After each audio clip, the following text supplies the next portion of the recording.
Hello and welcome to Theology Unleashed. I'm Arjuna, and this is the channel where Eastern theology meets Western skepticism. Today I've got Krishna Kshetra Swami on again, also known as Dr. Kenneth Valpey, and we'll be discussing the Hare Krishna conception of God. So thanks for coming on, Kenneth. Thank you for having me again, Arjuna. It's nice to be here. So we did a stream last week or a couple of weeks back with Dr. Ryan Millins, who is a scholar of conceptions of God. He's a Christian, and he explained the sort of landscape of Western conceptions of God. And today, Krishna Kshetra Swami is going to give us his explanation of where the Gaudiya Vaishnava, aka the Hare Krishna conception of God, sits on that landscape. So where would you like to get started? Well, the fact that the weight suggests to me that I start with being slightly defensive, following in the footsteps of a scholar. I believe he's teaching at Harvard University now, Parimal G. Patil. Professor Patil has written a chapter at the very end of Professor Francis Clooney's book called Hindu God, Christian God. And there's a subtitle here, I always forget. Yes, How Reason Helps Break Down the Boundaries Between Religion. So this is Francis Clooney's book. Francis Clooney was my doctoral supervisor at Oxford. He's now also at Harvard. But at the end of this book is a chapter called A Hindu Theologian's Response, a prolegomenon to, quote, Christian God, Hindu God. And sort of the main point he wants to make, I would say, is, or his starting point is that we need to be aware of the asymmetry that's involved in discourse, theological discourse in particular, between Christian and Hindu theology, and that asymmetry is due to realities. The fact that India, was part of the British Empire and so on. So I won't go into any detail of that, but it's interesting, I think, or it's relevant to keep this in mind, that Hindu theology is a bit, shall we say, on the defensive when in discussion with Christian theology, just by virtue of the fact that the power situation has been what it's been in the last century and a half, 2 centuries or more, depending how you want to read history. And so, keeping that in mind, I think we can then proceed with something which you started to speak about in your discussion with Ryan Millins, Dr. Millins, namely the idea in the Vaishnava tradition of Brahman, Paramatma, and Bhagavan. The fact that there are 3 aspects to the Supreme, we would understand as Param Satyam, as the Supreme Truth. And of these 3, in the Vaishnava tradition, Bhagavan is in the highest position. Bhagavan meaning the God, we may translate in that way. Literally, Bhagavan means one who possesses plenitude. I like to use the word plenitude. Sometimes the word opulence is used, but I think plenitude gets more to it in some sense. And then we take the word opulence and turn it into a plural when the word doesn't have a plural A. Yeah, opulences, which is interesting. But then I'd like to also share, if you can bear with me, to read a paragraph-long definition of Bhagavan that is given by Jiva Goswami. Who is Jiva Goswami? He is the author, the compiler, and he doesn't say he's the author. He says, I'm the compiler, basically, of what's called the Shatsandarbhas, the 6 treatises, which I think we can safely call a systematic theology of Gaudiya Vaishnavism from the 16th century, which he wrote in Sanskrit. And I have a translation of his definition from the second of these 6 sandarbhas or treatises, a definition of Bhagavan. Now it's hold on to your seat because it's quite a bit in one paragraph. Isn't that definition a single word, like a compound Sanskrit phrase? It's not one compound, but we can talk about that. We can also look at the Sanskrit. I'm reading Professor Ravi Gupta's translation from his book on Jiva Goswami's Vedanta.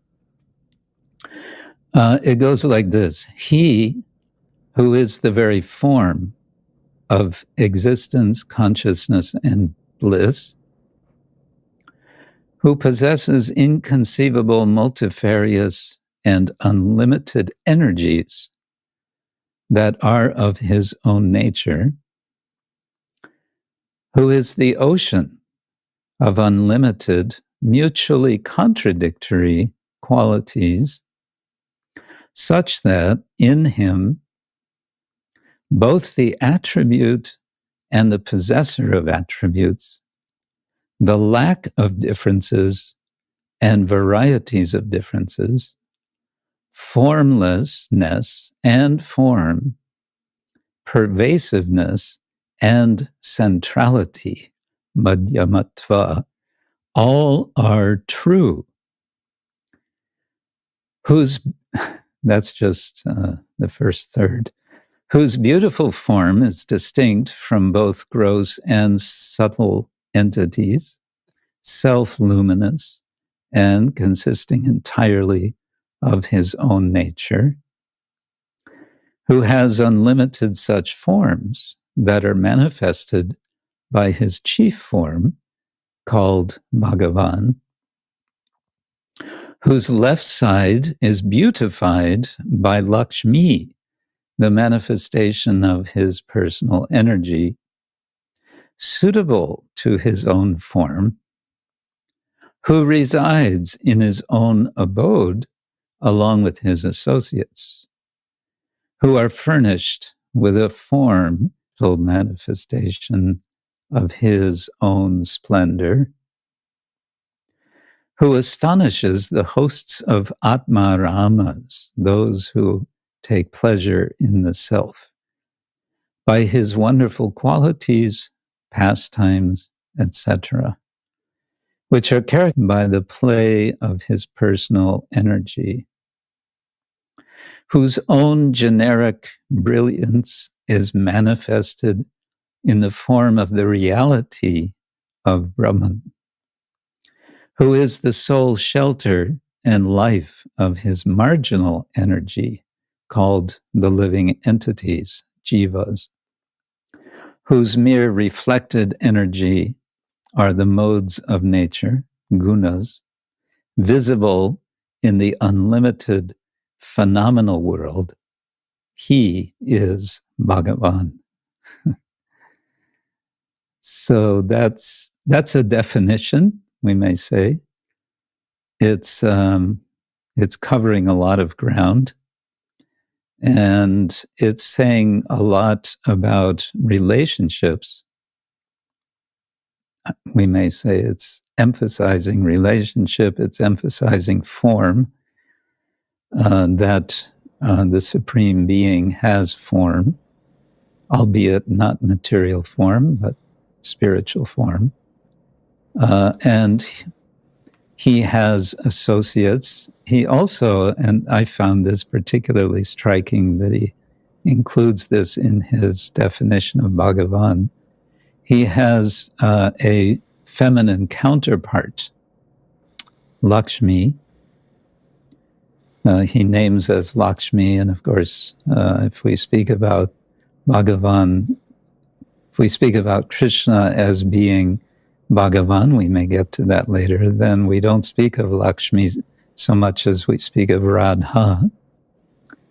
But he brings in this point, that there is a feminine counterpoint to the masculine person who is Bhagavan.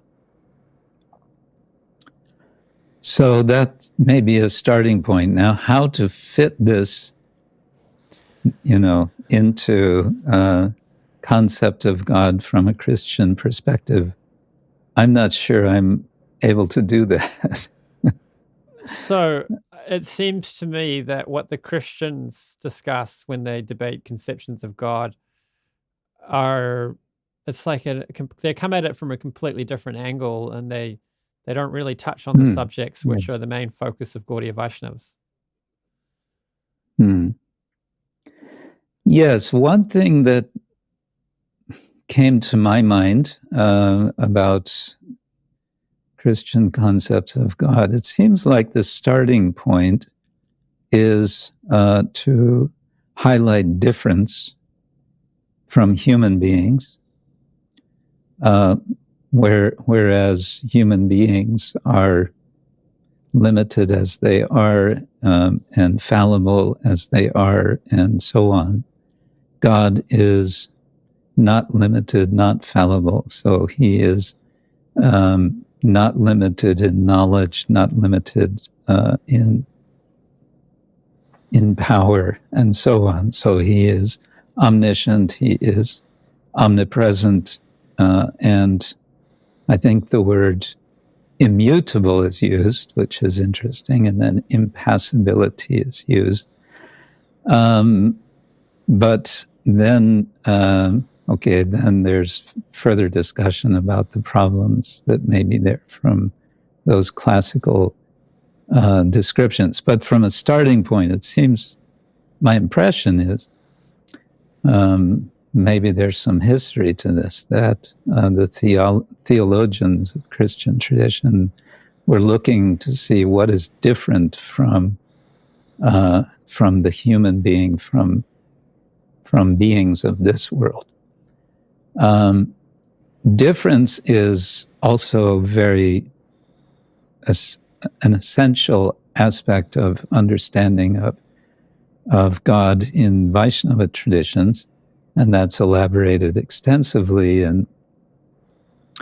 by Jiva Goswami and other Vaishnava Vedantists especially.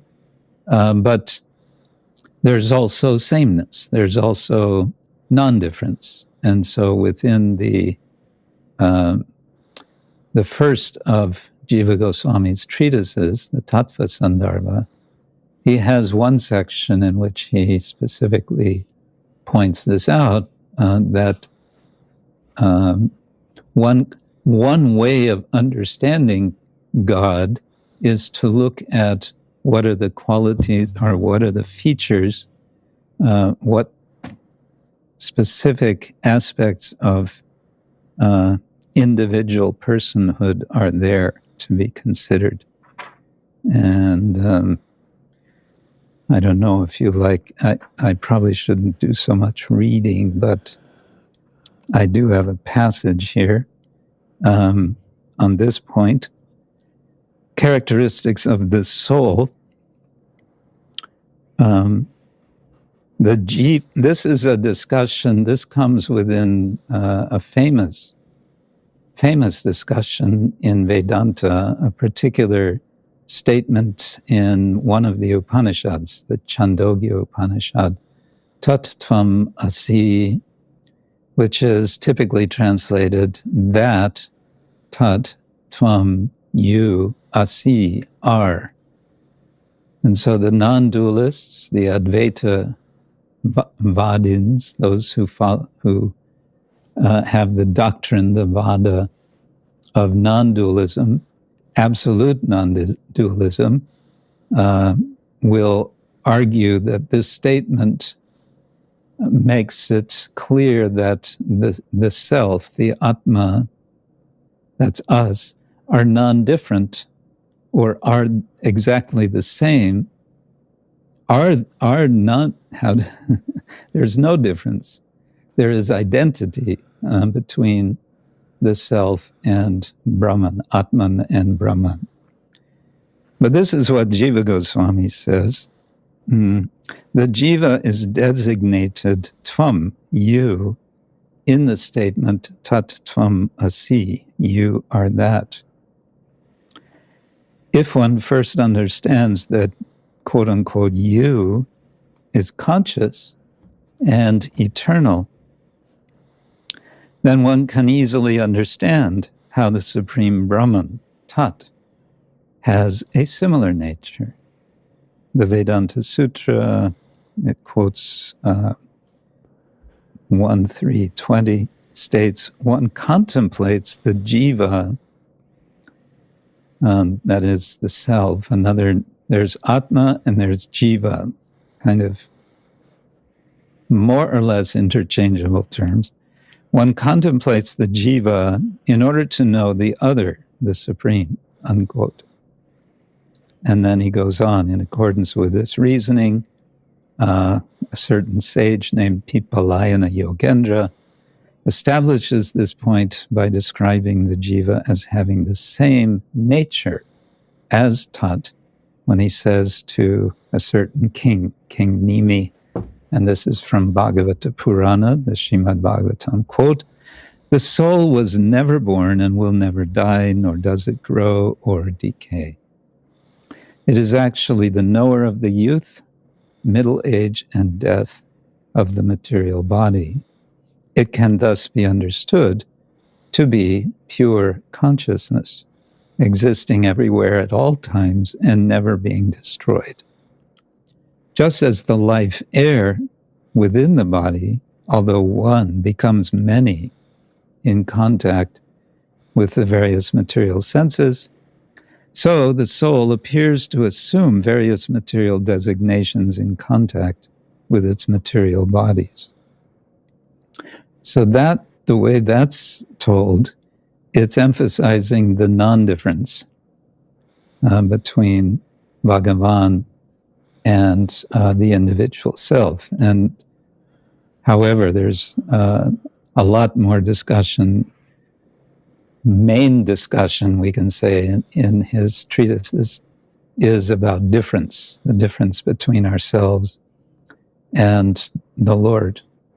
So that's probably a consistent difference between Krishna consciousness and Christianity, because Christians want to say the soul was created.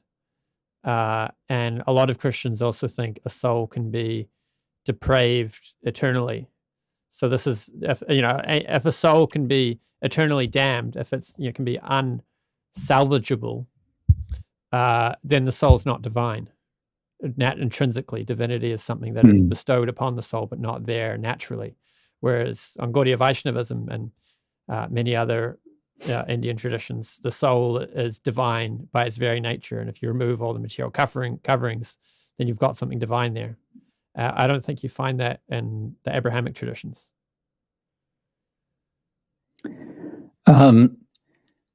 Yes, however, I do believe, and I'm sort of tapping in territory that I'm by no means an expert in, but I believe specifically in the Orthodox Christian tradition, there's a notion of divination, that by the culture of God consciousness, one and by the grace of God, one becomes in effect divinized. So Yeah, but this is different from the soul being. There's a possible transformation. So the soul can become divine on many Christian views, but the soul is not, by its very nature, divine before that happens, is my understanding. Maybe there's some Christians that differ from there. We should. We'll find out. So we're having a future discussion where Kenneth Valpey will converse with Ryan Millins, and that's one point we could talk about. Because I think this idea that the soul is like God in quality, and that it's Satchit Ananda and it's eternal knowledge and bliss. That's quite a unique thing compared to the Abrahamic traditions, because the Abrahamic traditions, they pretty much all think the soul is created at a certain point. This also came up when I was discussing with Dr. Ryan Millins about panentheism, which I believe Krishna Kshetra Vaishnavism is panentheism, where you want to say there's a sense in which God has unity with the universe, with the material world. And the difference there between that and classical theism, or views of God which are different from panentheism, is they'll say the material world didn't exist at a particular point. Whereas if you want to say, one thing we mean when we say God and the universe are identical in a sense is that there was never a time when God existed all alone without the universe. The universe comes and goes cyclically, but that cycle never began. Yeah, well, one of the reasons that it's important in the Vaishnava Vedanta tradition to see material creation as always existing and as creation of God, as emanation of God, is because of the question that is persistent and pervasive in Vedanta, the question, what is real and what is not real? This is kind of the context in which so much is discussed. And the non-dualist, extreme non-dualism of Advaita Vedanta wants to say that this world is asat, it is not real, it is mithya, it is a kind of falsity or a mistake. The reason being that it is temporal. And the Vaishnava wants to say, well, not so fast. Yes, it is temporal, but that doesn't make it not real. It is real because it is coming from the real. Here we come. Yeah, go ahead. That's not a move that the Advaita Vadi can make, because they want to say that the ultimate source of all reality is devoid of all qualities. And how can you get qualities which come from that which has no qualities? You can't. So that means that the qualities that we perceive are not real. It's an illusion. Right. Ultimately, of course, they will qualify this in a sense by saying that on the Vyavaharika level of reality, of course, things are real. But the Vaishnava will say, no, don't introduce unnecessary categories here. The world is real, and therefore our being in this world and our actions are meaningful, and in particular, our actions in relation to God are meaningful and purpose and have ultimate meaning. So Vyavaharika, just for the audience, is time, place. No, you explain it. And then there's Paramartika, which is eternal truth. Yeah, Vyavaharika means we can say ordinary as opposed to extraordinary. So it's this world. It's the world of the phenomenal world. It's what we all experience. it might be something like if you have a job where you need to perform a certain role, that's your Vyavaharika Dharma. It's just something you have to do at a particular time and circumstances. Whereas it's like, well, that's not my real identity. That's just something I get paid to do. And just for a certain time and place, I perform that role. But my real identity is this, here now, this personality I have. Yeah, you could say like that. That could be a way of explaining. Yeah. Like, I like, the eternal, like I'm a spirit soul born in a particular place. It's just the Vyavaharika, I just have this particular body right now and I perform these duties, but really I'm an eternal spirit soul. Yes, you could use that term, I believe, in that way. Why not? So there's a few topics we'll need to cover. One is, there's the four qualities which classical theism affirms that other Christian views of God reject, which is timeless, immutable, impassible, and what was the fourth one? Timeless. Omniscient? No, the omni properties are pretty much universally accepted by everyone. I don't think those are debated. Divine foreknowledge is debated, and that's just whether you're an open theist or whether you're not an open theist. I think the classical theists are not open theists, but anyone who's not a classical theist could be an open theist or not be an open theist, which simply means you think God knows everything that everybody's going to do. And then that raises a debate of, well, if God knows everything, then does that mean I have no free will?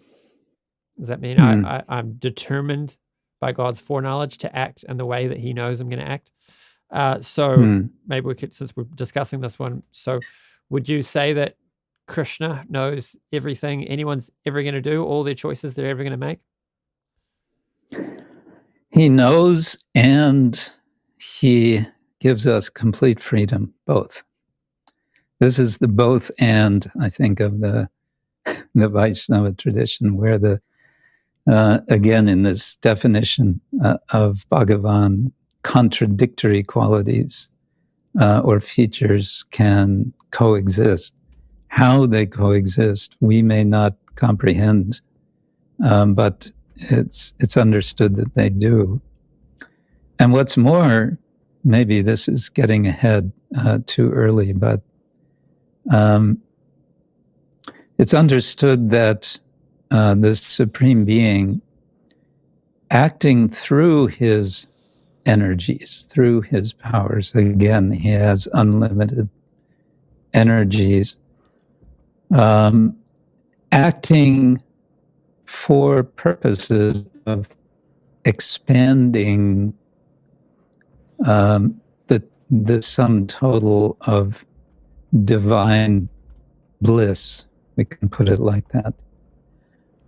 Especially through his Leela, his divine acts, which but in a sense, creation is a mighty aspect of his Leela, his acts, that he can arrange through his energies that he forgets his own divinity. Why would he want to do that? He would want to do that because awareness of his all-knowing, all-powerful position, and also awareness of that sort by those with whom with his friends, with his associates, would become an obstacle to their interacting in mutually pleasing ways. And similarly, it's explained by one of the theologians of the 18th century, Vishwanath Chakravarti Thakur. In particular situations, Bhagavan, as Krishna, can actually feel distress and fear. God can be fearful. How and why would he be fearful? He can be fearful when he puts himself in a situation where one of his devotees takes the role of being his mother. And the Lord being in the position of a small child. The mother's feelings toward the child are naturally one of affection and protection and care. And sometimes, depending on how the child acts, if the child becomes mischievous, then the mother becomes angry. I told you not to do this, and so on. So in such a situation, the child may become fearful of punishment. So there's an episode described in the Bhagavata Purana, the Srimad Bhagavatam, in which precisely this is the case. Little Krishna, toddler Krishna,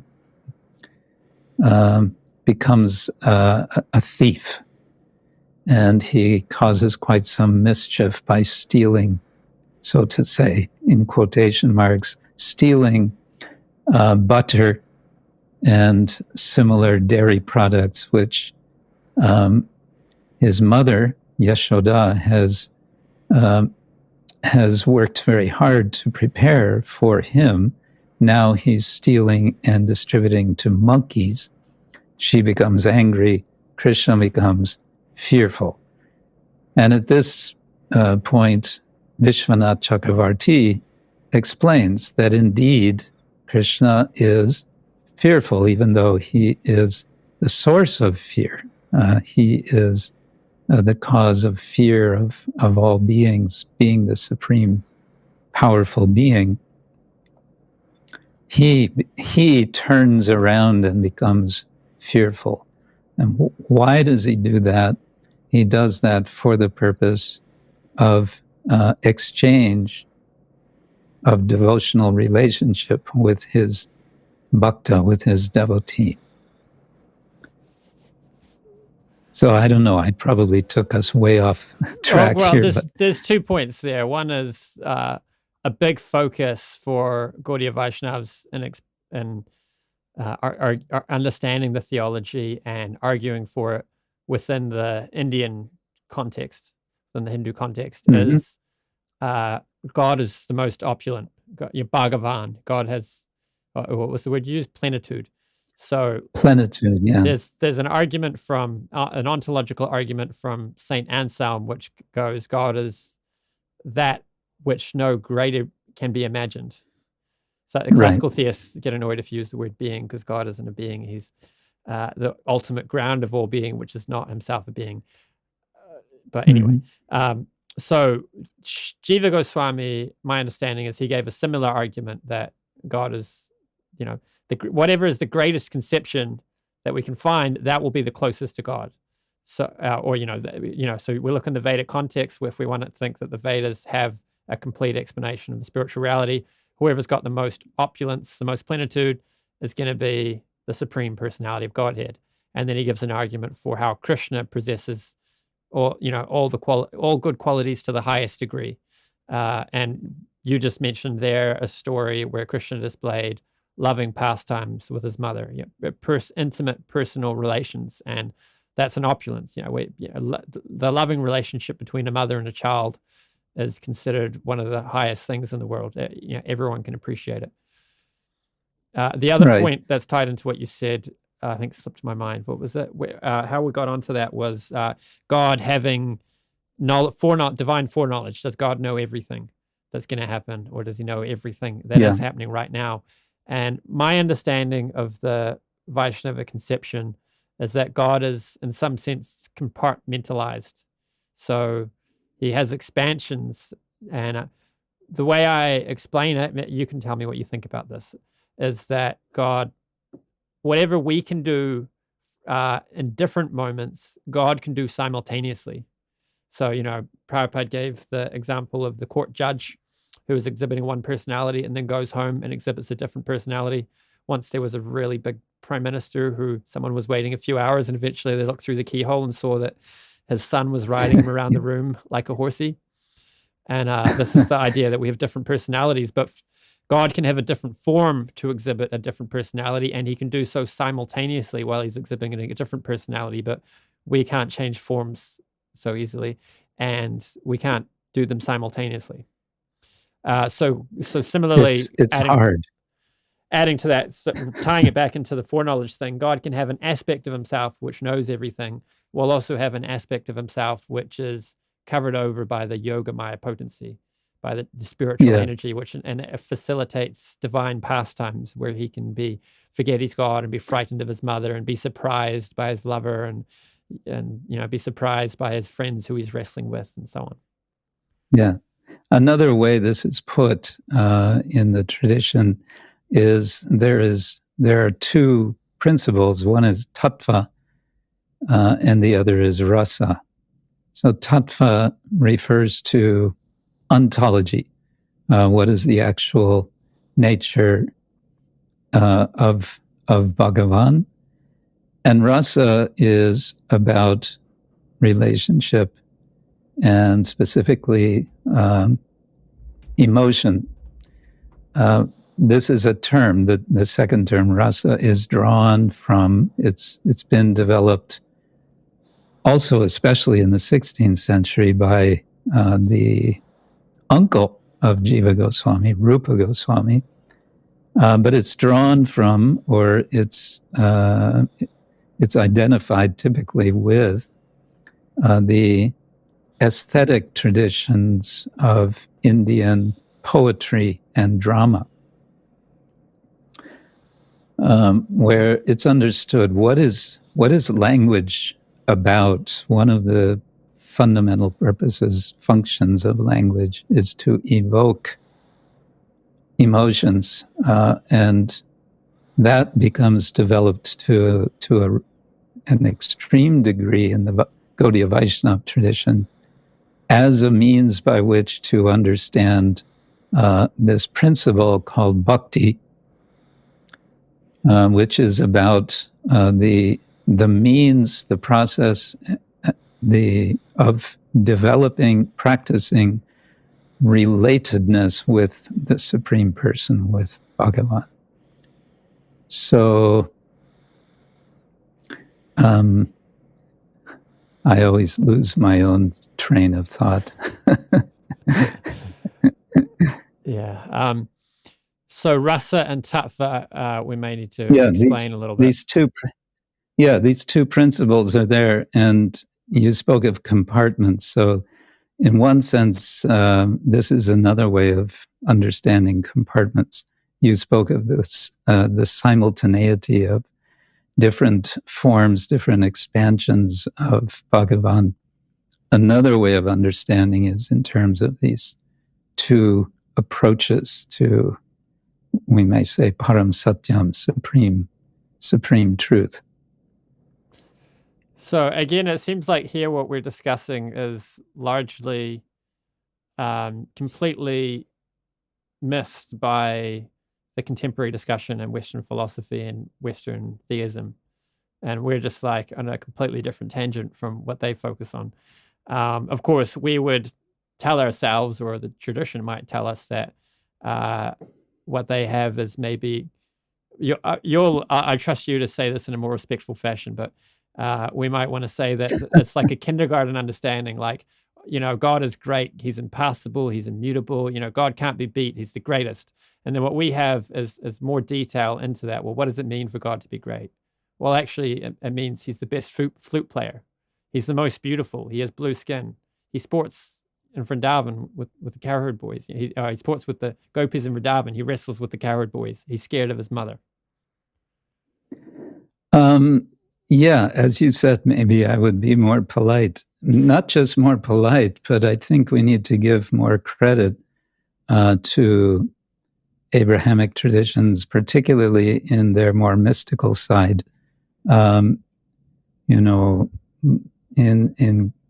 If we go into if we look at the writings, expressions of some of the mystics, they're all talking about intimate relations with God, or intimate relations with Jesus, which are very striking and very, very powerful.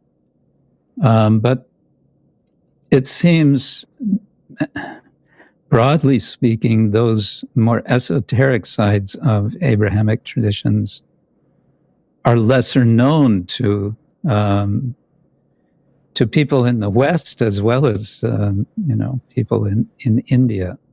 So I think if more of that would be drawn out, we could have more appreciation of that other side.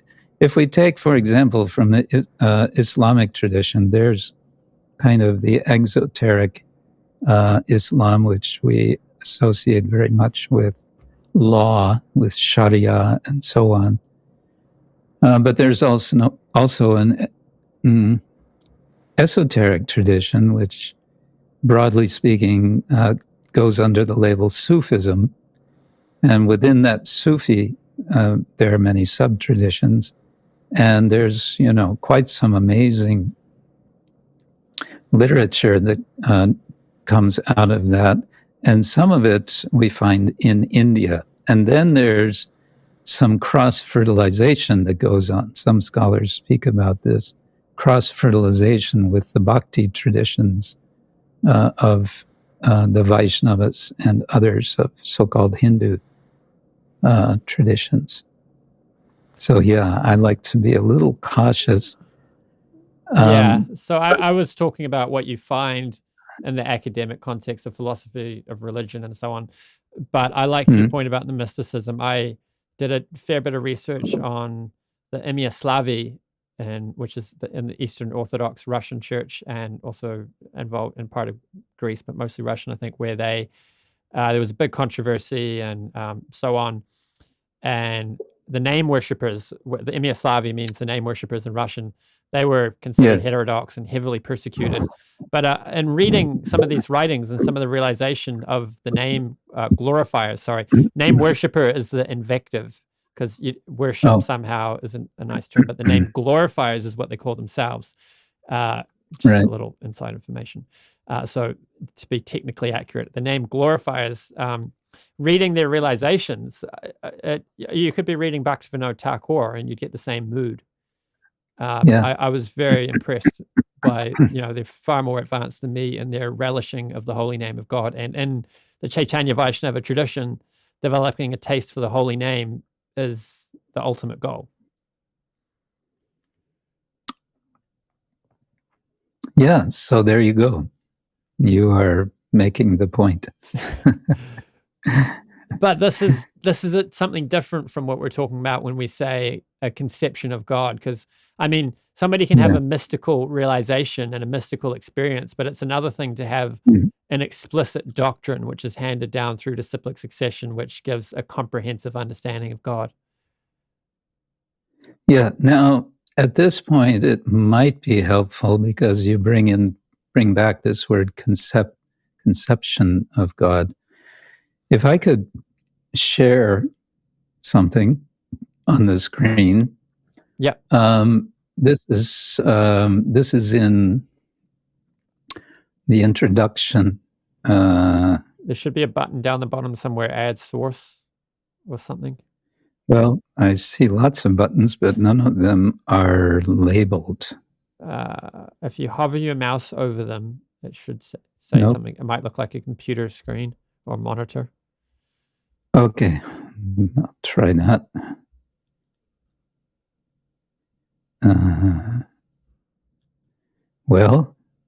There we go.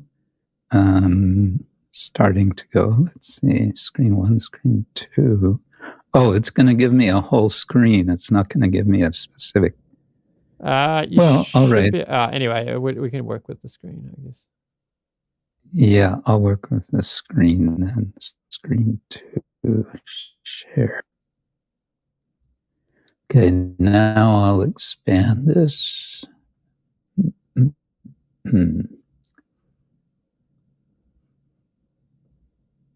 maybe I just do this.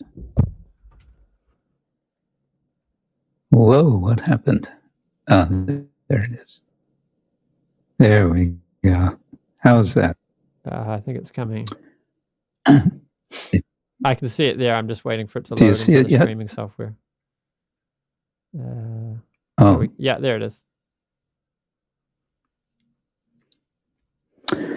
okay. So now I have to explain something a little bit. What I did in one aspect of what I did in my doctoral dissertation, which is a study of Caitanya Vaishnava, Gaudiya Vaishnava Murti-seva, that is the worship of images, physical images, to help me sort of conceptualize things.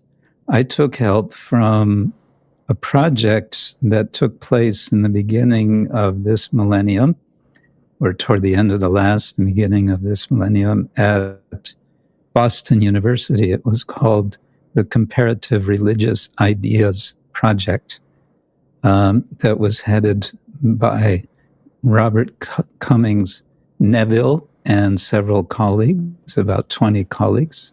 They worked for over a period of 3 years. They produced 3 volumes. One of the 3 volumes is called Religious Truth. And one of the concepts that they worked with in order to facilitate comparison was the idea, what they called a fuzzy category.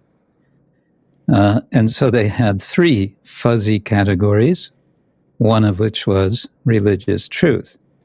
What they want to do is specify that category with ideas. They didn't want to work with anything other than ideas because that would be complicated enough.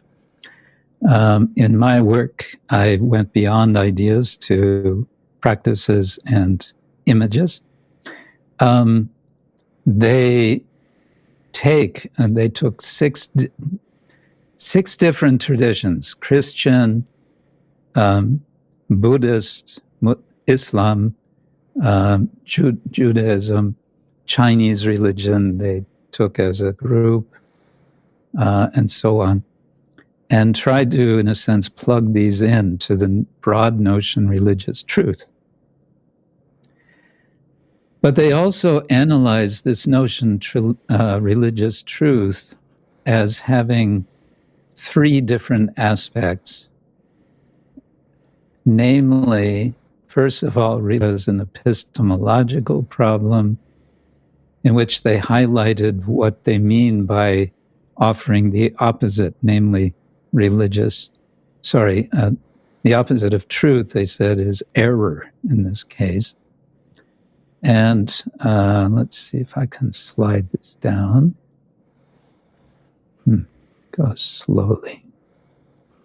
Okay, the major category of religious truth is religious truth as expressed in sacred texts and objects. And here of truth is deceit, deception.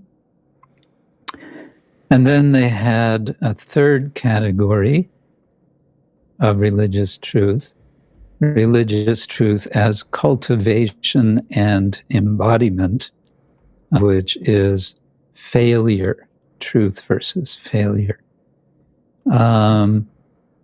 So going back up to the first category, which is positions, well, that's one aspect.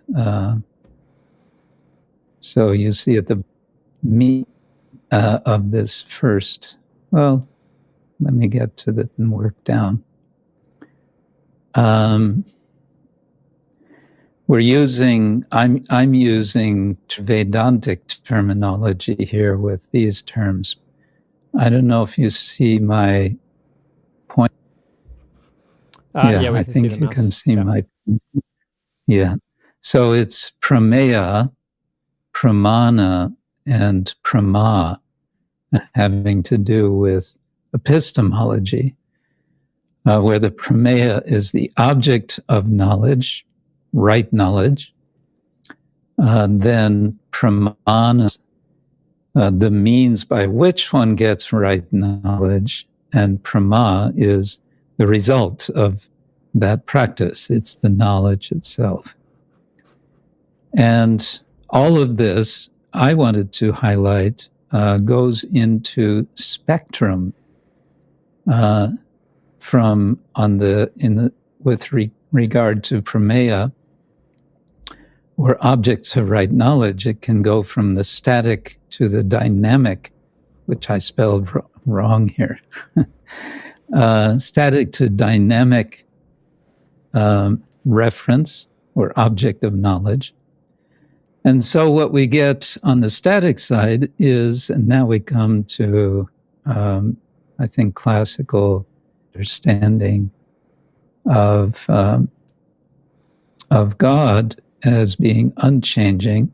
So that would be, in some respects, could be correlated with the notion of Brahman as non-changing, truth as like non-changing, immutable.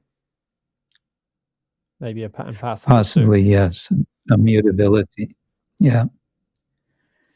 And then at the other extreme, and this is just as an example, there would certainly be others, but the notion of truth as the dynamics of devotional relationships. And that's what I was speaking about, where the emphasis turns from ontology to rasa. So that would be one spectrum where the object, it's the same object, but believed or comprehended or engaged with in different ways. So then regarding the tattva would be all the stuff which is unchangeable. So there's aspects of God which are immutable, which can't be changed, but then rasa has aspects which are immutable because they change throughout a pastime or in relationship to what goes on in the lila, or depending on how we relate to God, God will relate to us differently. So there's some changeability. And here the point is that both extremes of this, what I'm saying is a kind of spectrum, and everything in between can be true. We can articulate conceptually true descriptions or accounts of the object of knowledge within a range of static to dynamic understandings. So that's kind of like how we all want to say that the impersonalists, such as the Buddhists or the Advaitavadis, who have an impersonal goal and are engaged in impersonal practices, we all say that they're worshipping something that actually exists and their goal is something that actually exists. However, there's something beyond that, and that is the personal features of God. But both are true. Yeah, okay, we can say like that. We like to sort of, we use this term impersonalist and personalist very easily, but of course, if we want to be more precise with our language, we might run up against many challenges. There are, and you mentioned Buddhists, and of course we like to condemn the Buddhists for being shunyavadi, who claim emptiness. But there are volumes and volumes and volumes and volumes of books written and published to explain what shunyata, or this, what we're translating as emptiness, really means. And if you go carefully into that, I think you might find it's not so easy to make a simple claim. Okay, they're impersonalists and we're personalists. I think it's not so simple. I mentioned this with Ryan Millins that if you look into especially versions of Mahayana Buddhism, such as Pure Land Buddhism, it sounds a lot like theism. For example, in Pure Land Buddhism, they say that the sole salvific practice in this Dharma ending age is the chanting of Nimbutsu, which is basically the holy name of the Supreme Buddha. Now, in Right. these traditions, they argue, no, this one's the Supreme Buddha, no, this one's the Supreme Buddha. But it's pretty common to have a conception of a Supreme Buddha. And it sounds a lot like God, like we're in Kali Yuga, which is the Dharma ending age, kind of everything goes downhill and everyone becomes sinful. But there's one saving grace, which is that simply by chanting the holy name of God, you can attain all perfection. Yeah, well, I think there's also a lot of history missing for all of us of the Buddhist, what came to be called the Buddhist tradition, and where I suspect there are connections which have been overlooked with other, what we may call personalist understandings. But that's, we can only speculate. There's not much more that we could do one on Buddhism. I think the best way to do these things is to get somebody who actually represents the tradition on and have a dialogue, and at least hear one version of it represented by one practitioner. Exactly, because many years ago when I was studying in Berkeley, I had one classmate, a lady who was a practicing Buddhist, and she mentioned to me, yes, here in the Bay Area, which means the greater San Francisco area, there are some 300 different Buddhist groups. Right. So good luck finding a representative Buddhist. Yeah, I think. But the same can be said about Hindu traditions. In the Kumbh Mela, this big festival that every several years, 12 years, the full Kumbh Mela takes place at the confluence of the Ganga and the Yamuna, where millions of people come. They say it's the largest assembly of human beings on the planet, sometimes 20 or more million people.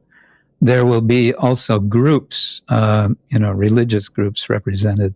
And one article I read years ago said that at the particular Kumbh Mela being reported, there were some 17,000 different groups represented.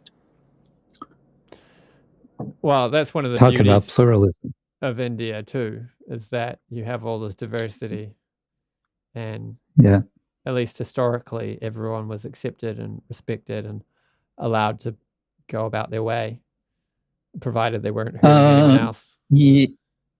That's the history we like to represent. I don't think it's always been like that, but wow. Yeah. That's another Swami likes to argue that there was never a religious war prior to the Mughal invasion.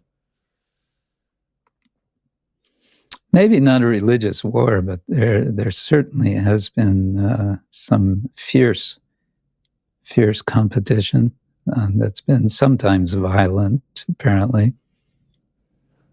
Well, I mean, it just maybe there was something there, but I think. But I'm not a historian. I think there's evidence that India has excelled in this regard greater than other cultures, in the fact that you go from one village to the next and there's a different language.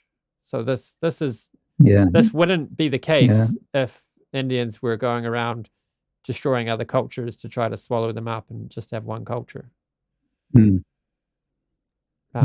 So maybe there was some fighting amongst over beliefs, but at least there was a small amount of it compared to, like the British, which would literally destroy other cultures and swallow them up. Well, one thing that is apparently a lot of debate was going on. We see that in the theological literature that develops from, well, one could say from maybe the 6th century, the Common Era, going up to early modern period or pre-modern period. there were debates, and these debates were going on in particular in the courts of various rulers, kings and chieftains, for a very specific purpose often, which was to gain the support or the recognition of the king. And so there's also literature elaborating on the process of debating, different qualities of debate. The Nyaya Shastra in particular talks about different qualities, types of debate, and how it's to be done and how it's not to be done.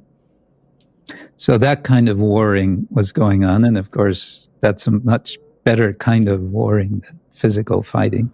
Well, I would say debate is healthy. I mean, if you have intelligent minds who are sincerely interested in the truth, or at least have intellectual virtues such as honesty and, will admit when they're defeated, even if they're just trying to prove their point, then you can get closer to the truth when you put, two intelligent, respectful people following rules of intellectual virtues. Then you can discern things. Right.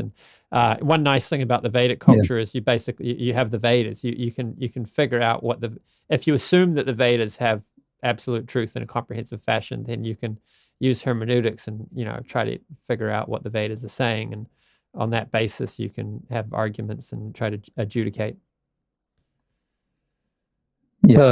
Comes this, maybe I can call attention again to my little diagram here. This second box shows pramanas, and again, there's a spectrum going from the left, ordinary experience, to extraordinary verbal testimony. So we go from pratyaksha to shabda.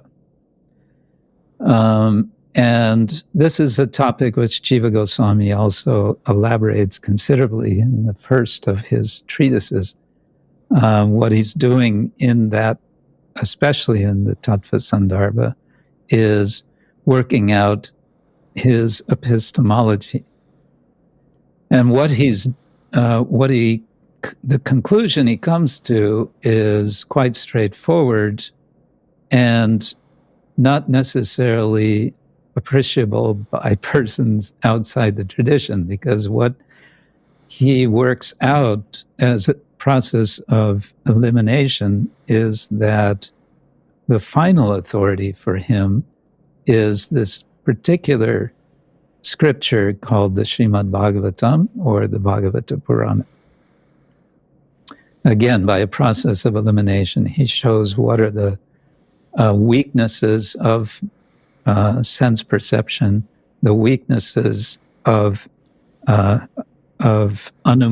or inference, and there are a few other types. There's 10 altogether pramanas that he refers to, and then he eliminates them one after another, and then he goes to the Bhagavata Purana. Well, he eliminates them, and then he goes to Veda, and he says, but we have problems to understand Veda. First of all, how much of Veda is accessible to us? Yeah. Oh, well, what about the Mahabharata? What about the Ramayana? What about the Puranas? So one thing after another. We discussed that a fair bit in the interview we did last time on Vedic hermeneutics, so perhaps we can just point people there. Yeah. But yeah, sure. You were going to say he arrives at Bhagavatam, which is a core scripture for us Gaudiya Vaishnavas. So that's epistemology, which is kind of another topic. Maybe we should try to get back to running through classical theism and its four qualities. The one I was missing was divine simplicity. So I discussed this with Ryan Millins and questioned him a bit, and it seems that when we say God is identical with his holy name, God is identical with his form, with his pastimes, and with his qualities, what we really mean in philosophy of religion jargon is that he has unity with his name, form, qualities, and pastimes. Would you agree Right. with that? Because I would agree. Why not? It seems that the simplicity idea runs into problems, and of course, defenders of divine simplicity will argue against it. But then, in modern philosophy of religion, a lot of Christians reject hard divine simplicity and accept a softer version of it, which they argue for. William Lane Craig had a discussion recently on Capturing Christianity with Ryan Millins, where he made this point. So William Lane Craig is a defender of divine simplicity. The other qualities are, let's talk about timelessness. We haven't talked about that one yet. So it's wait, before we go there, yeah. if I can just say about simplicity and possibly also timelessness, I think this puts us in our tradition into discussions about Brahman. What is the nature of Brahman? I would say, argue that it is simple, that it is timeless, and so on. Right. Then all those classical categories, I think, could be seen in that light, or vice versa. I was mentioning this to Dr. Ryan Millins, that it sounds to me like classical theism is something like Advaitavad. So, the Brahman by Advaitavadis is argued to be devoid of all qualities. Classical theism doesn't quite go that far, but divine simplicity, impassible, immutable, and timeless, it seems to be going in that direction. And the philosophical objections to classical theism seem to be very similar to philosophical objections that could be raised against Advaitavad. Yeah, some parallel seems to be there. It's possibly also, at least historically, if not also theologically interesting. I don't know if you're aware of Bede Griffiths. He was a Benedictine monk from England, I believe, who went to India in the 1950s and set up an ashram and took on some of the sort of practices, the style, the lifestyle of Hindu renunciants, of sannyasi. And he wrote considerably much, and he also spoke on Vaishnava literature. He gave lectures on Bhagavad Gita that were eventually transcribed and has been published as a book. And he was exploring one of his, I would say, very broad projects, theological projects, was to say, well, Christian theology for so many centuries has attempted or more or less successfully worked with Greek theology. And I had one professor who liked to say that the scholastics, from the 12th and 13th century in Europe, he said they were trying to baptize. First, they tried to baptize Plato and then decided it doesn't work so well. And then they baptized, so to say, Aristotle. So Western theology has been very much informed by, we may say, Greek philosophy. And what Griffiths wanted to do is say, well, that's nice. Now let's see what we can do with Indian, specifically Vedanta philosophy in relation to Christianity. To my sort of surprise and dismay, his conclusion ended up being quite Advaitic. He spoke a lot about Satchit Ananda as being somehow parallel to notions of divinity and Christianity, but he ended up with a kind of non-dualist, I don't know if we can say monist, but Advaitic understanding. Surprising to me because, what about Shiva Vaishnavism? What about Ramanujacharya? All of the Vaishnavas. It may have been that he didn't have so much exposure to that. I don't know. Your video's a bit choppy. I think if you turn your screen share off, it'll get better. Okay. If you're done with it, let's see. Yeah, I think so. For now. There it's gone. Cool, thank you. I've noticed that too. That it's a lot of Christians when they turn to Hindu traditions will gravitate towards Shankaracharya, which I find odd because the way I see it, Shankaracharya is kind of like a kind of atheism, like a non-theistic religion. I know they use the word God when they translate it, but I see that as deceptive because when they mean God, they don't mean what's typically meant by the word God. They're using the same word, but they're referring to something completely different. Yeah, when we understand God, we understand I am servant of God, and not just until I become God. Well, I don't know if these Christians think that they can become God. I think they just like... No, I was talking about the Advaita. Yeah. I was talking about the Advaita audience. But, I mean, there's some similarities in that, the timeless, that there's similarities between Brahman, as described by Shankaracharya, and classical theism, timeless, impassible, immutable, simple. And also...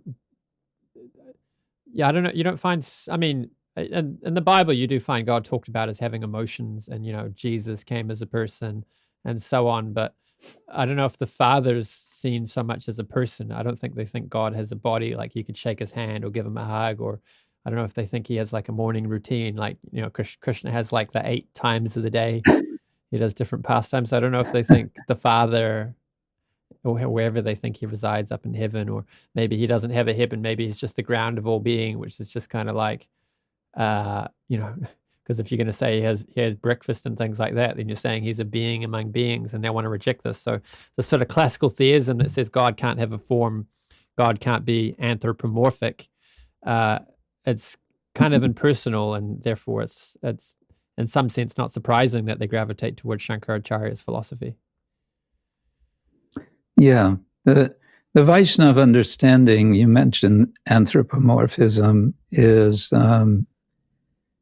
kind of inverting. It's saying rather than thinking God is like me, and understand that I am like God. There is this notion, of course, in the Bible of God creating man in his own image, and I think the Vaishnavas resonate very well with that, and maybe take it further than the Abrahamic traditions do. To say, well, if we are created in God's image, then can we look at how God acts beyond this world? As you said, does he have a daily routine, for example? Well, if you say he is timeless, then why would you want to say that he would have a daily routine? There's no question of days. So it becomes a challenge in that respect. So Ravindra Swarup Prabhu, who is a great Hare Krishna academic and philosopher, I don't know if he originated the term. Much more of a philosopher than I am. I don't know if he originated the term, but he used this term theomorphic, which is just exactly the point you just made. Have you heard that before? Yeah, theomorphic. That instead of God being... I probably heard it from him. Yeah, instead of anthropomorphic, theomorphic. Yeah, it's not that we project our form onto God. It's that we're created in God's image. We're theomorphic. I quite like that idea, and It's a nice retort to give to someone who say, oh, you're anthropomorphizing God, which lowers him. It's like, well, no, we have these qualities because God has them. How can we have a quality that God doesn't have? Which, right. I find it interesting because another thing which relates to panentheism, where we say, the material world, the material energy always existed in some sense alongside God, is, there's what's called in philosophy the principle of sufficient reason, which is basically that causes have effects, and the cause needs to be sufficient to produce the effect. So in science, Right. This means a paper plane can't knock down a building. And in philosophy, it means, I would argue, that creation ex nihilo is not possible, because from nothing you can't create everything. So of course they say God has the potency to do that, but what we as Gaudiya Vaishnavas I would think say, they're saying it is God. Yeah. well, what we the Gaudiya Vaishnava understanding, as far as I see it, is that all these opulences, all these qualities, all these souls, all these ideas always existed. They just get permutated endlessly. So there's cycles of creation and destruction of the material universe, but the whole thing's gone on internally. The energy with which the material world was created always existed. It didn't just appear one day and didn't exist before that. It always existed. It always exists, but its source is also there. And that, excuse me, that is understood to be, depending which angle you want to take, it's either Brahman or Paramatma or Bhagavan. So in that sense, it's not something out of nothing, but I think my understanding of the Abrahamic understanding of creation ex nihilo is it's not something out of nothing, but rather it's something out of God, and God is creating that something from nothing because he is the origin. So I don't think it's unreasonable. It's just different.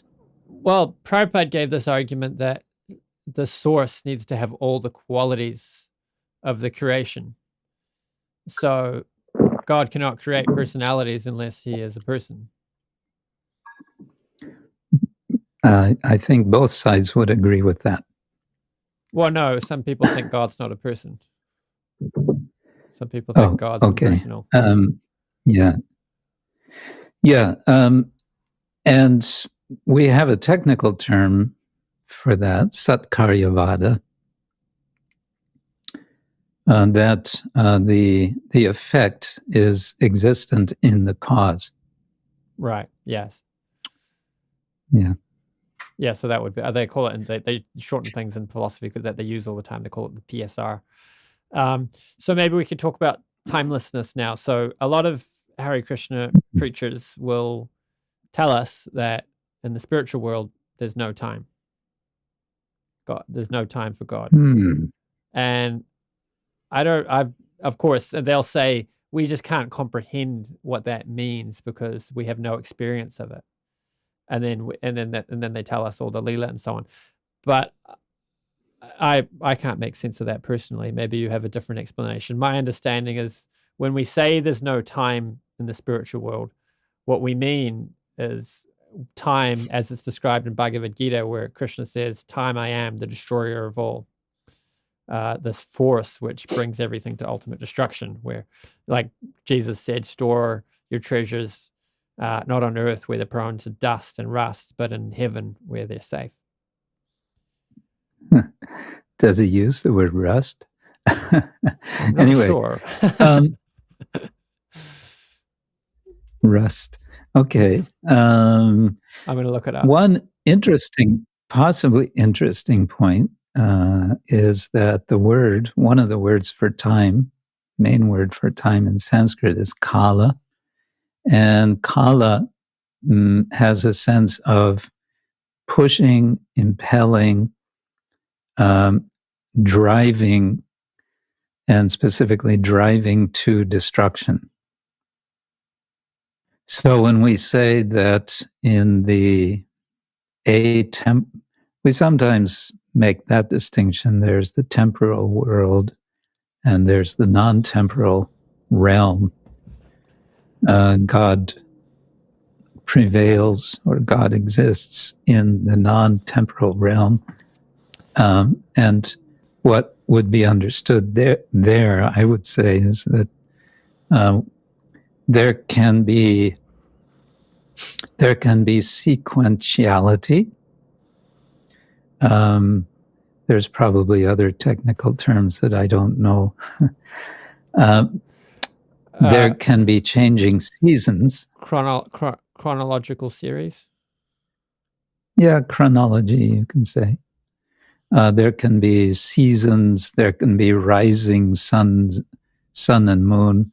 Although Krishna also mentions in the Gita, there is, what is it? Na tat bhasayate suryo na shashanko na pavaka. There is no sun, moon, or fire in this non-temporal realm. And at the same time, there is. He doesn't say that in the Gita, but in the Bhagavata, there is. So there's no destruction in the sense of that which is the cause of all suffering in this world. We suffer in this world, especially because of destruction. And so, as you mentioned, Krishna says also in the Gita, when Arjuna asks him, not you, Arjuna, but the original Arjuna, when he asks Krishna, he's astonished by this kind of fireworks display of his cosmic form. He says, "Who are you?" And Krishna says, "Kalosmi lokakshayakrit pravito." I am time, destroyer of everything. That time, Krishna is identifying himself with, and at the same time, he's indicating that he is the controller of that time, the controller of time, and therefore beyond time. But then to go to the next step and say, oh, so therefore he's timeless. Well, here we maybe need to fall back on this distinction between tattva and rasa. Because if we speak of in terms of tattva, then we can more easily, let's say, identify a kind of timelessness in the sense of being. Brahman is it is the foundation, we can say, which is ever existing and therefore is beyond time. But the subject of time is it's way beyond, the subtleties of discussions about the nature of time in philosophy and theology are way over my head. I believe that St. Augustine discusses time extensively in his work, The Confessions. So Ryan Mullins is a bit of an expert on theories of time, so we can throw some ideas at him and let him digest it and see what he makes of what we throw at him. And see what he throws at us? One way I've thought about it is there's two main conceptions of time which are debated, A theory and B theory. I cannot remember which is which, but one of them is considered tenseless time. So, when we talk about Krishna's pastimes, we'll talk about them in present tense. Krishna is chased by Mother Yashoda. Krishna sports with the gopis. Krishna wrestles with the cowherd boys. It's not that, in the future, one day Krishna's going to do this, and then he'll have done it, and then it won't happen again. There's no, and it's not like, oh yeah, Krishna did that once, and it's not going to happen again. There's past tense in the sense that Krishna appeared at a particular point in history, but it's also present tense in the sense that he's doing the same thing in a different universe right now, and he'll do it continually. And in the spiritual world, he's doing somewhat, similar pastimes. So presentism is one theory people argue about. So my theory, which I would propose, is that we have presentism or tenseless time in the spiritual world, and we have time as we would more ordinarily understand it in the material world. I can't remember the name of the other theory of time. I think it's A theory. Mm-hmm. Which is, the ordinary theory of time is that you have past, present, and future, and maybe one of them is presentism, the other one's tenseless time. Anyway, I'm mucking up all that. I should have done some study on this before the discussion, but I think I'm explaining the concepts at least. We're just not having the terms. Okay, well, I can't comment. Yes, it's been a while since I also read about A theory and B theory, but it's been some time. So it's also not at hand for me to say anything intelligent about. Yeah, fair enough. But what I find from a simple point of just a kind of simple and hopefully not simplistic understanding is that our experience of time is always in relation to that which disappears, that which becomes destroyed, and most specifically, and what is our real concern about time is that it destroys our bodies. We want to live. There is something about us that wants to go on living, and there's simultaneously the absolute reality of the temporality of our bodies. And that throws us into an awkward situation. Prabhupada sometimes would speak of an embarrassing situation. He says the self, the soul, that which is eternal, which is presently in this temporal body, is embarrassed to be here. I find it very striking. Right, yeah. So it makes sense that the Vedas would use the word they use for time to mean this force which destroys everything, because basically when we talk about time, that's what we think of, time's running out. Time's something you can never buy back once it's gone. It's basically pervades our concept of time. Time waste, and it's linear. Youth, and it's linear. Yeah. And that's another feature of not just a very strong sense that that time is cyclical, and that the sorts it's going through several kinds of cycles, or larger and smaller cycles all the time. Of course, our clocks are going around in circles, but we're conscious of rotations. We measure movement by the time, the movement of the sun and the stars, the earth moving, and so on. And yet, our historical consciousness, especially, puts us in this very limited, I would say, understanding of time, that it's linear. The Vedas also talk about how time dilation, that's the technical physics term, which is how when you're in different places in the galaxy or moving at different speeds relative to the speed of light, you experience time differently. So it's described in the Bhagavatam. It's mentioned that time for Lord Brahma is very different from time here.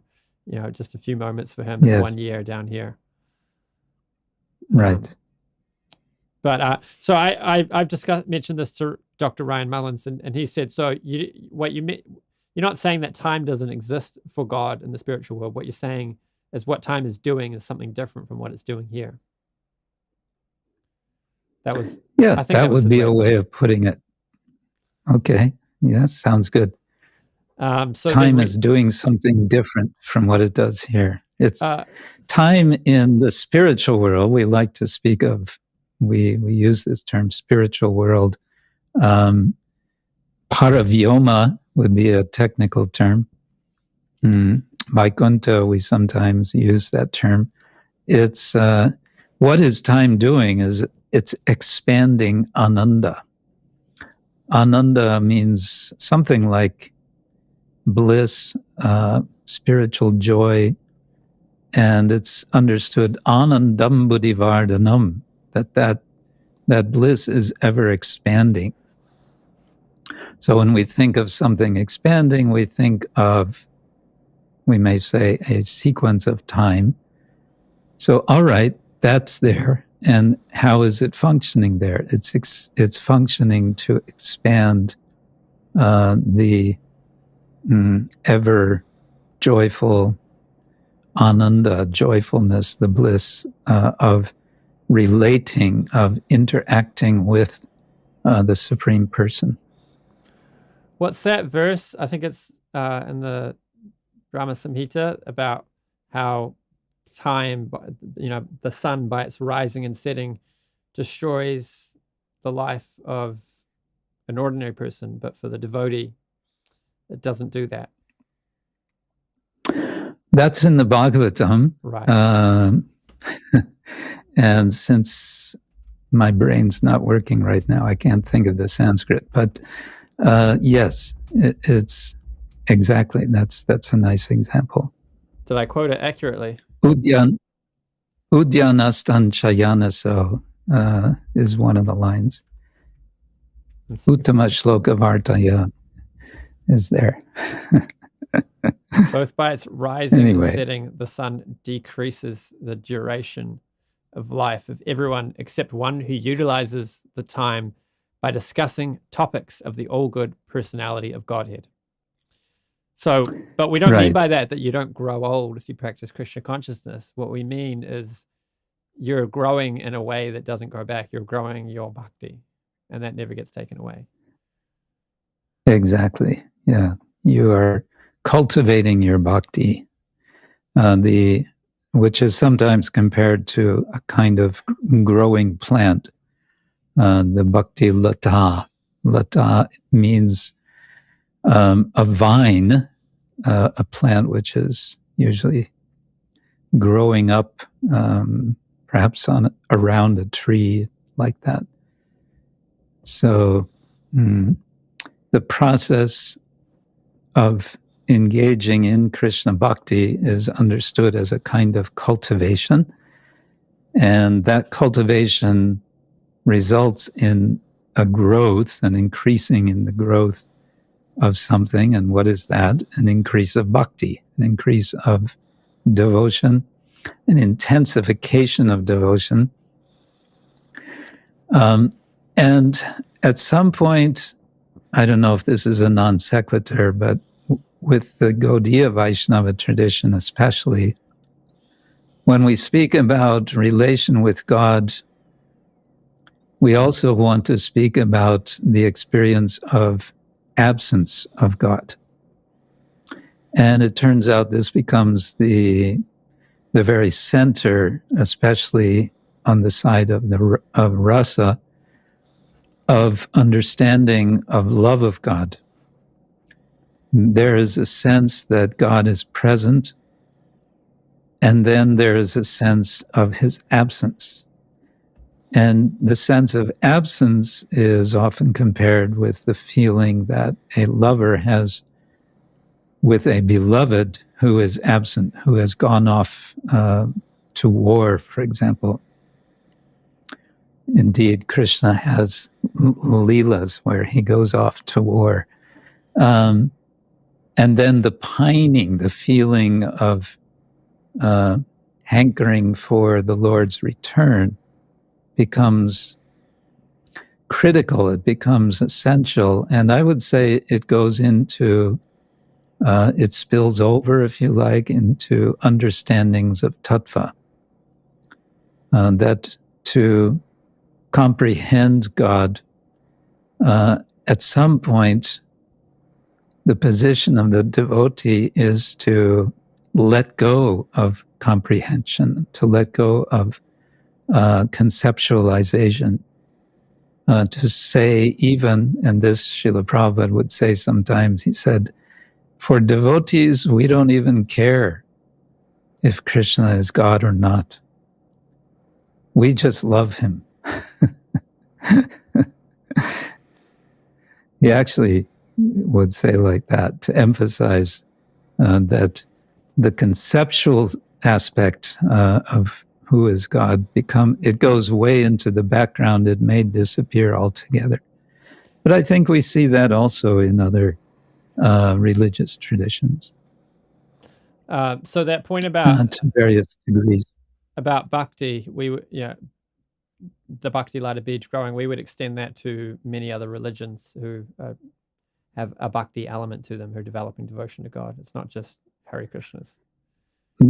Oh, yes. And that's an interesting point, which, as I remember, you mentioned Ravindra Sarup, our contemporary theologian. He's written an article, as I remember, where he was making just this point, that we see a sort of typology within our tradition. There is karma, there is jnana, or jnana, there is yoga, and then there is bhakti.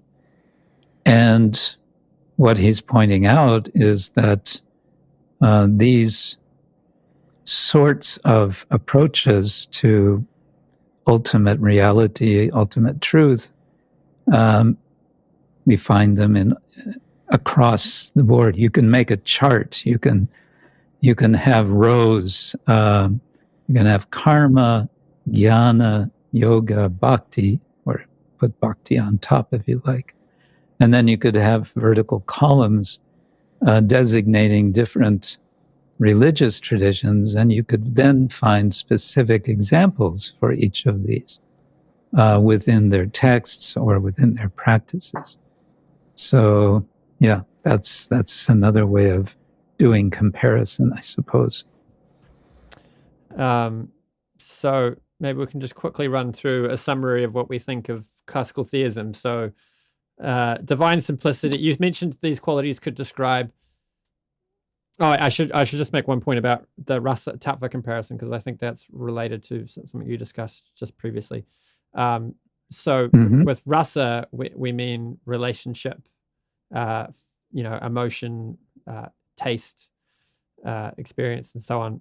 And with tattva, we mean ontology, the reality of what categories things fit in and what exists and so on, the nature of what exists.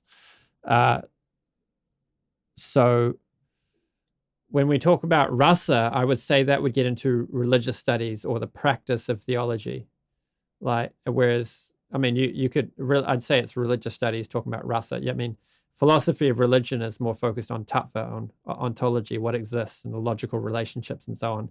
And you could argue some logic around rasa by saying, Krishna must be the greatest because he's got all these qualities in full. But if you really want to get into studying them, I say you're actually practicing the religion at that point. You're doing religious studies. You're diving into it, and you're, in some sense, surrendering logic and not doing philosophy of religion anymore. Well, okay, but you're using the term religious studies in a very different way from how the term religious studies is used in the academy. Just a footnote. Right. It's okay, you can do that. I might have it wrong, but how I understand it is philosophy of religion is very much using philosophy to analyze theology. So it's like logical relationships. Yes. What can we deduce using logic? Whereas religious studies is more into sociology and studying the history of religion and this is what these people believe, this is what those people believe. And I guess I don't know what term you would use for actually getting into the hard practice of it and diving deep into it. Maybe there's a better term than religious studies. Maybe just religion, practice of religion, cultivation. But theology is often distinguished very sharply from religious studies. You mentioned religious studies is looking at whatever, psychological, sociological, and so on. So then we'll say there's three. Three what? Oh, there's philosophy of religion, which is, taking Western philosophy or even Indian philosophy and picking things apart and putting them back together again. Religious studies is history and sociology of religion. And then theology, we can use that term for the practice, for actually diving into it. Getting into whatever the religion is.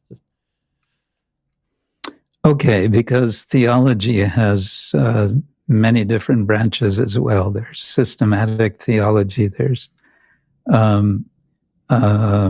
what's it called? Right. So Anyway, we're doing Bhakti yes, theology. so the application. We're doing Gaudiya Vaishnava theology when we get into rasa rather than philosophy of religion. And that's what happens in Bhagavatam class. That's what happens at a japa retreat. Right. Okay. Fair enough. So then, so I think, and then you mentioned these four qualities: simplicity, impassibility, immutability, and timelessness. We could say that they're true of Brahman, but they're not true of Paramatma or Bhagavan. I don't think the classical theists would say if they're true of just one aspect of God that they're actually true at all. It's not what they mean when they say God has these qualities. And so really what we're doing is we're throwing out classical theism. And it's not accepted by Gaudiya Vaishnavas. No, I wouldn't say that, because I would say, the the sort of foundation text, which refers to these three terms, Brahman, Paramatma, Bhagavan, Vedanti tat tattva vidas tattvam yat jnanam advayam, Brahmeti, Paramatmeti, Bhagavaniti, Shabdyate, is saying that these are three different terms for the same thing. Advaya jnana, non-dual knowledge. That's what the verse is actually saying. And so we're not throwing out, but we're saying those terms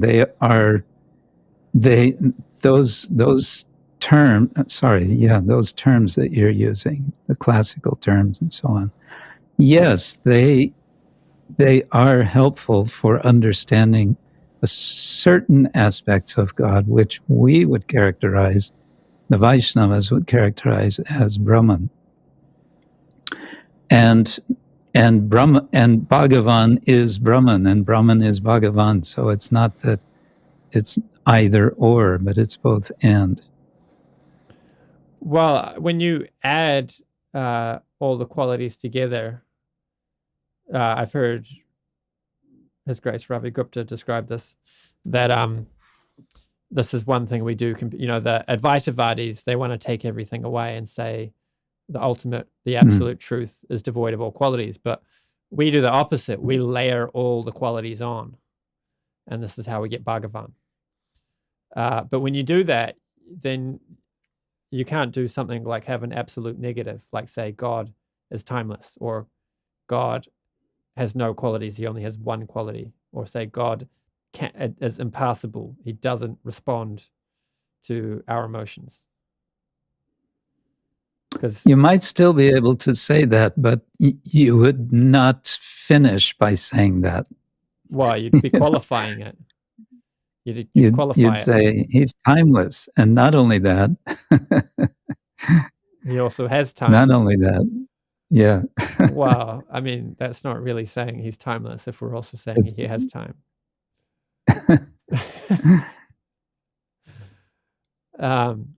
I think I should have questioned Ryan Millins on this when I had him on, but maybe we can talk about this next time. That it's kind of a separate topic, though. It's more about the Christian tradition and the history, that some of these ideas of God have arisen in a dialectical context. So the Christians were defending their biblical understanding of God against Greek skepticism.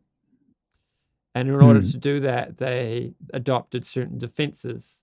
And these defenses were that God's simple, he's timeless, he's immutable, he's impassible. That these are responses to particular skeptical objections which were offered at them. So they exist in a dialectical context, or they arose out of dialectical context. But I don't know if you necessarily find them revealed in the Bible. Does God come down and say, I'm impassible, immutable, timeless? Of course, this is a question for a Christian scholar. I'm just throwing it out there. Yeah.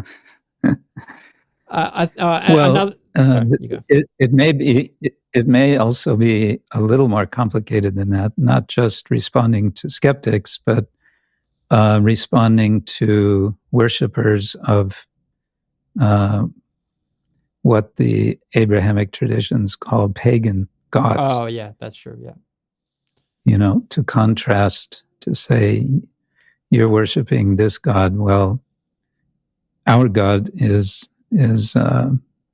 very different from that because of these particular principles. Right. And then back on open theism with regard to whether God has divine foreknowledge or not, you were saying he does, but there's an aspect of himself that doesn't. Ryan Millins was saying that he's heard from a Hindu scholar that the Vedas are not explicit on that topic. So there's room for interpreting it that God knowing the future means he knows the seasons. He has a rough idea what's going to happen, but he doesn't have absolute knowledge of every choice we're ever going to make. And I think it's also true of the Bible that the Bible is not explicit on this topic. It's open to interpretation. Would you agree with that? I would tentatively agree, not knowing thoroughly enough all of the Vedic literature, which is vast. But tentatively, I would agree that it's not so explicit. What was it I wanted to say? Anyway, yeah, I'll just leave it at that. And then there's another question, which is dial-theism is a concept in philosophy that you can have true contradictions. And they apply it to Jesus, and they say Jesus is both fully man and fully God. And this is a contradiction, but it's a true contradiction. Because, obviously human is not a God and God's not human, but they say God is both fully human and fully man. And then you have Gaudiya Vaishnavas who will say you have true contradictions. You have simultaneous oneness and difference. We're both one with God and different for God. And some will argue that this is a contradiction. Then, my understanding and others will understand it this way is that it's a paradox, not a contradiction. A paradox means something which seems like a contradiction at one level of understanding. But if you go to a higher level of understanding, it's resolved and you see how it's not actually a contradiction. Both things are true and their truth is compatible with one another. Yeah, I would say the same. And I recall, what was his first name? There's a French Christian theologian from the 20th century, Marcel was his last name. He made a distinction between puzzles, problems, and mysteries. And he said a puzzle is something you can solve, possibly by yourself. A problem is something you can solve with the help of others. And a mystery you don't solve. A mystery is something, the deeper you go, the deeper it gets. So I think with any religious tradition, at some point you run up against paradox. Or you enter into the paradox, and that's what the practice of religion is you enter, you allow it to be there, and you enter. You let it be there, and you find the depth, or you pursue the depth of it. So I think that's what we're talking about here. And going back to the issue of contradiction, it also points to how in the Vaishnava tradition and others in India, it's seen that there are shortcomings with logical reasoning. Logic has its purpose. It can help to understand so many things, and ultimately it can help to understand God, but it cannot in and of itself give us understanding of God. It can be Jiva Goswami says it's a servant. It is a servant of the Shabda, which is revelation, which is Shastra, scripture. This idea that logic is a servant is consistent with findings in psychology. Jonathan Haidt wrote a book can't remember the title of the book just now. Something about morality. And in it, he argued that the intellect is more of a, what did he say? A public. I'm trying to think of the term right now. We make our decisions on an emotional level, and then our logical mind just has the service of making it sound good to the public. A public service representative, whatever the term is, a PR, public relations. It's a PR representative. It goes out there and finds justifications for decisions we've already made, and really we're emotional creatures. But the logic is a servant, and obviously we want to be. Have I lost him? You there? I think his internet's cut out, and he'll be back. I can edit this bit out. Hopefully he'll come back. Oh no. Anyway, maybe I'll continue on that point. So, logic is a servant to the emotions. Oh yeah. So, with regards to theism, lost my train of thought. Hopefully he'll come back. It's almost time to wrap it up anyway.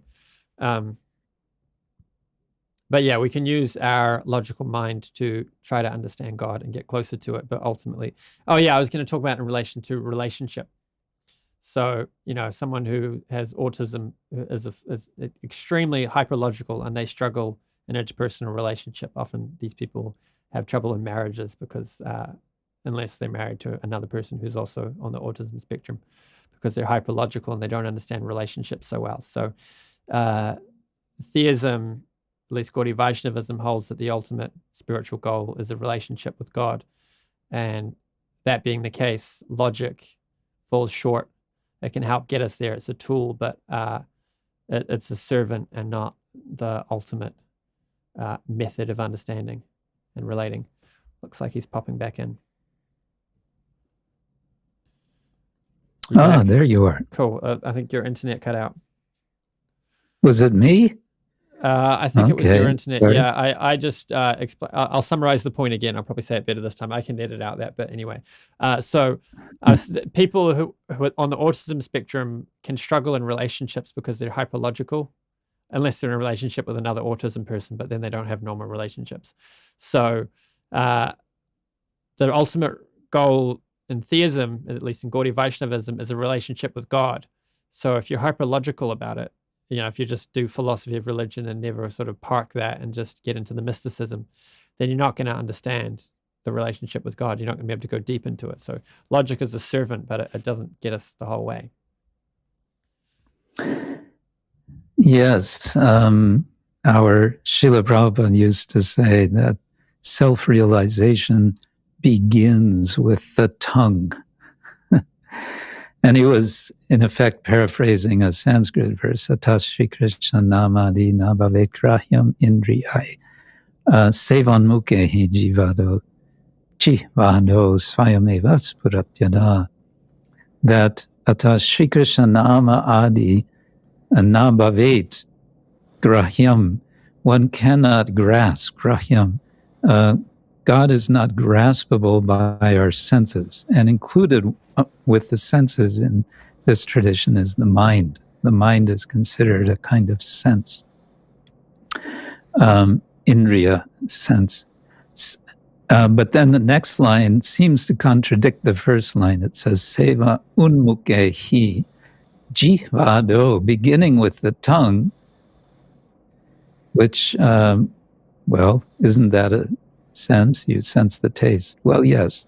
Sevan mukhe jivado svayameva spurati. He becomes manifest himself, svayam, by engaging the tongue. What does that mean, engaging the tongue? Two things, specifically speaking, reciting, chanting names of God, or speaking about what we call his glories, the kirti, the fame, anything related to God, in with a spirit of wanting to praise or glorify. That's one engagement of the tongue, and the other is to taste. And we understand this specifically means to taste food which has been consecrated, which has been offered to God. Vegetarian food we take to be essential. And that we understand becomes a process of energizing, through which then further service can be done with the physical senses, the body, through which God becomes increasingly manifest or realized. One way I think of that is you have the gross level and then subtle level and progressively more subtle levels. But we can work on the gross level. I can choose what I listen to. I can choose what comes out of my mouth. I can choose what I eat. And when you make those choices in ways that align you with God and you get that external alignment, then you can work on the more subtle levels. Yes. It's like, like what is it? Maslow's hierarchy of needs. It's something like that. When you have sort of like the yogi, Krishna says in Bhagavad Gita, I can't remember the term he uses, but if he uses the word yogi, not eating too much or eating too little, not sleeping too much or sleeping too little. When you align these things, then you can engage in yoga. Yukta. Yeah, he uses the word yukta, which is just the past passive participle of the word yoga. Yoga in this context can mean connected or engaged, and yukta, well, the past passive form is yukta, engaged, and it comes to mean appropriately, appropriately engaged. Not too much, not too little, and so on. So we're at 2 hours now. I don't know if there's any more points we should cover. Well, I think that covers something. It gets, it's an endless topic, I'm sure. Yes. From here, we might go on or another. I made a note here. I was thinking to share on this event, quoting Martin Buber. This is where he's making the point, God must be a person. He says, we are, quote, completely incapable of declaring what God's essential being is. But it is both permitted and necessary to say that God is a person. I thought that was quotable. Also, maybe I can just mention, if you are interested, Arjuna, I can share a link to an interview I made more than 3 years ago, with Father Noel Shaith, the late Noel Shaith. Yeah, definitely. An Indian Christian theologian, wonderful person, and we discussed the Bhagavatam together for something like half an hour. I interviewed him in India. Yeah, please send me the link, and I'll throw it under the video, and I'll put it in a comment too, so it's and pin it so it's easy for people to find. Sure. Okay.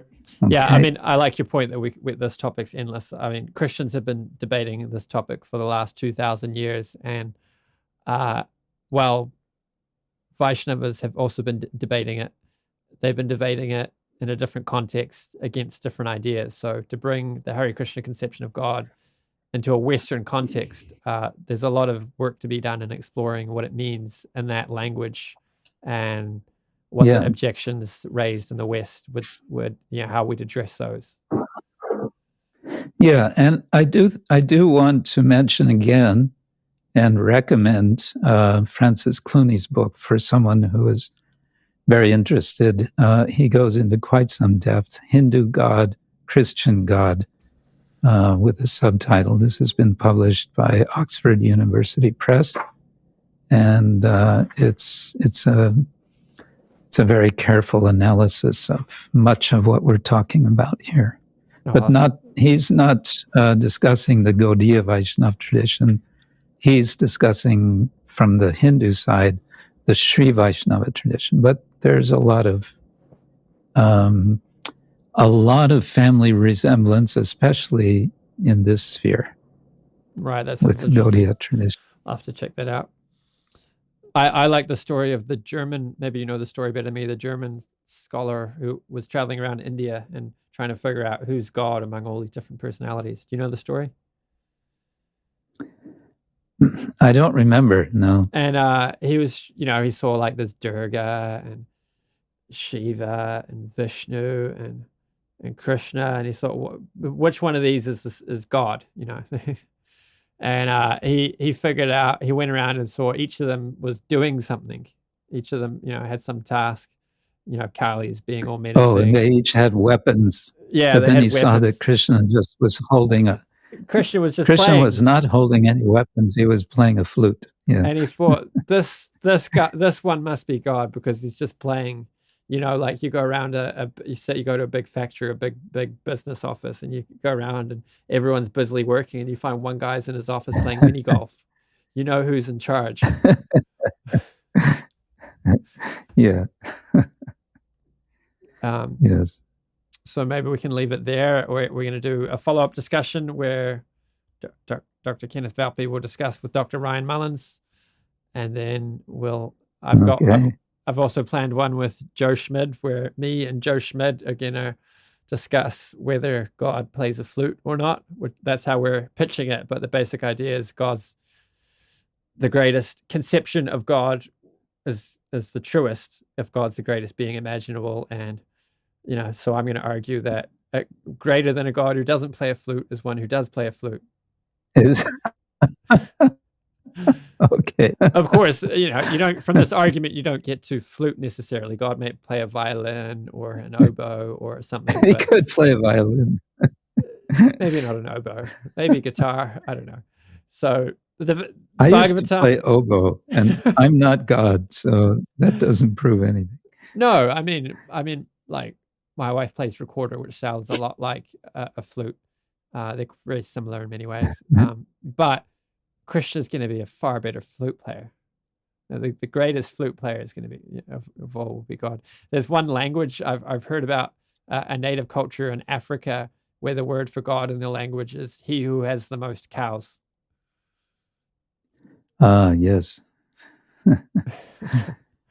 I think that'll be a fun one. So there you go. Yeah. So we'll wrap it up there. Thank you, dear Krishna Kshetra Swami, for coming on, also known as Kenneth Valpey. Well, thank you for having me. And I hope I didn't make more confusion than we started with.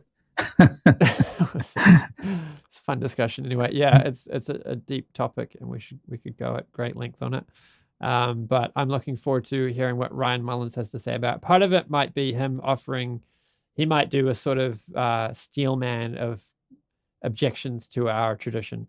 I found that he holds to a version of Christianity which is more similar to Gaudiya Vaishnava understanding of God than other versions of Christianity are. So he's on our side on some of these points. But he knows the objections that people would level at it. He's very well read and knows the modern debate on these topics really well. So he can also give us a point scoring and say, this is the point for Hare Krishnas because you have this view, and this is a point against Hare Krishnas because you have this view. Of course, that would be his subjective opinion because there's Christians who disagree with him, who might have an inverted conception of what gives you a point in your favor and what gives you a point in the negative. Indeed. All right, so we'll wrap it up there. If you like this kind of content, be sure to subscribe. Please hit the like button to help us in the algorithm and comment down below. And we'll see you in the next one. Hare Krishna.